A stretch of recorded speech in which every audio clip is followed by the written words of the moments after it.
Mama tak bawa duit macam mana? Minta Mama. Tak. Kita lari sekarang. Janganlah, tak baik lah. Macam mana? Minta Mama. Kau Mama tak ada cash. Boleh tak kita lari sekarang? Tenang. Nanti tahu kita kena tangkap orang polis. Tak apa, kakak angkat je pinggan tu. Robot. Kita lari slow-slow boleh? Ha? Kita lari slow-slow. Jom. Tenang.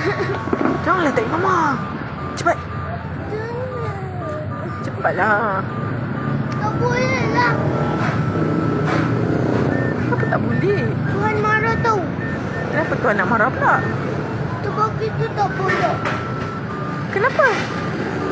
Abang kat situ kan dia tahu pun kita nak lari. Tak boleh. Kalau kakak tunggu lama-lama kat sini lagi abang tu tahu. Cepatlah.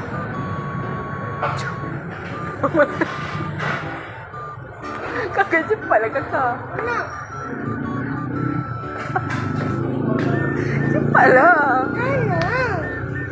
Cepatlah kakak. Kak. Tenang. Habis tu macam mana Mama takkan nak bagi kat kita duit lagi. Cepatlah. Tenang.